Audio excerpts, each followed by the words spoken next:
நடக்கும், அவளோட கனவுகள் என்னாகும், அவளோட ரெக்கையை வெட்டியாச்சு. அவ இனிமே நேரா தரைக்கு வந்துட வேண்டியதுதான். இனிமே அவளை யார் காப்பாத்துவாங்க? அட, நம்மளோட ராணி அவளை காப்பாத்துவாள்ல.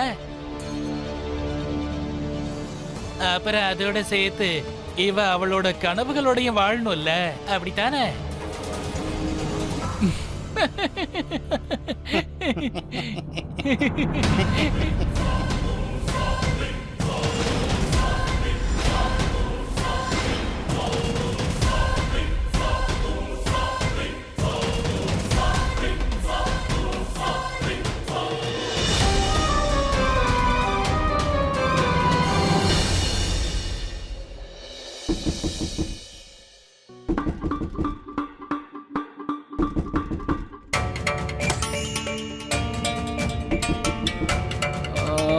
இந்த ராத்திரி யாருப்பா?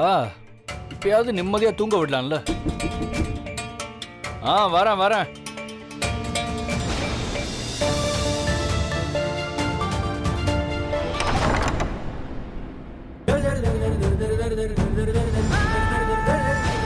அத்தை, அத்தை எங்க இருக்கீங்க? அண்ணி என்னாச்சு? என்னாச்சு? எதுக்காக இந்த ராத்திரில இப்படி கத்திட்டு இருக்க? என்ன விஷயம் சொல்லு. நான் அத்தை கிட்ட பேசணும். அத்தை எங்க இருக்கீங்க? என்ன? எதுக்கு நடுராத்திரில வந்து தொல்லை பண்ணிட்டு இருக்க? இப்ப எல்லாரும் தூங்கிட்டு இருக்காங்க, நாளைக்கு வா. சொல்லு, என்ன விஷயம்?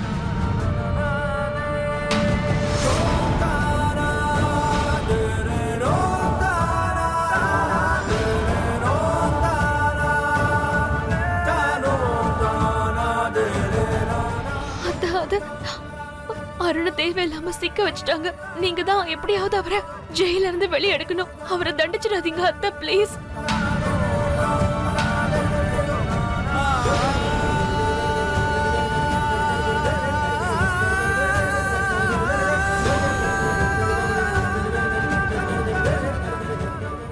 இப்ப நான் உனக்கு எதுக்கு தேவைப்படுறேன்? நீ ஒரு மருமக, மனைவி, ஒரு அம்மா. நீ ஒரு முழுமையற்ற பொம்பளையா இருந்தும் முழுமையான பொம்பளைங்கிற மரியாதை உனக்கு கிடைச்சிருக்க. அப்போ உன்னால எதுவும் செய்ய முடியும்ல. அதனால அருணை இந்த பிரச்சனையிலிருந்து இப்போ நீயே காப்பாத்த. என்னுடைய பையன் உன் கைய பிடிச்சுக்கிட்டு இந்த வீட்டை விட்டு போனப்போ நீ என்னை பத்தி யோசிச்சியா? எனக்கு என்ன ஆகும்னு? அப்ப நான் எதுக்கு உன்னை பத்தி யோசிக்கணும்? நான் எதுக்கு உனக்கு உதவி செய்யணும்? போயிடு. நீ எங்களுடைய வாழ்க்கையை மொத்தமா கெடுத்துட்ட. இப்ப தூக்கத்தையும் கெடுக்காத. இங்கிருந்து போயிடு.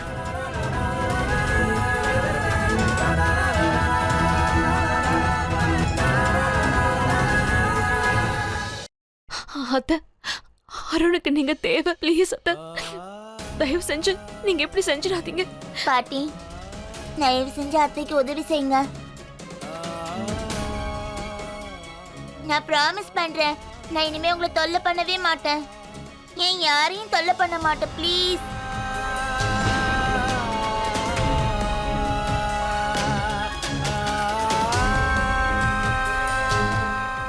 உன்னை நம்பி என் புள்ள இந்த வீட்டை விட்டு வந்துட்டான்ல, அப்போ அதே நம்பிக்கையோட நீ அருணை காப்பாத்த. என்னால தனியா எப்படி? உனக்கு இங்க எதுவும் கிடைக்க போறது இல்ல. இங்க இருந்து போயிடு. ஒரு தடவை சொன்னா புரியாதா? இங்க இருந்து போயிடு. அவங்கள அப்படி தள்ளாதீங்க. அவங்களே போவாங்கல்ல. பாத்தீங்கல்ல, இப்ப இந்த திருநங்கை இந்த சின்ன குழந்தையோட மனசையும் கெடுத்து வச்சிருக்கா. இவன் மட்டும்தான் இந்த வீட்டுல பேசாம இருந்தா. ஏ சிண்டு, அம்மா கிட்ட இப்படி எல்லாம் நான் பேசுவேன்? சின்ன பாட்டி, நீங்க வாயை மூடுங்க.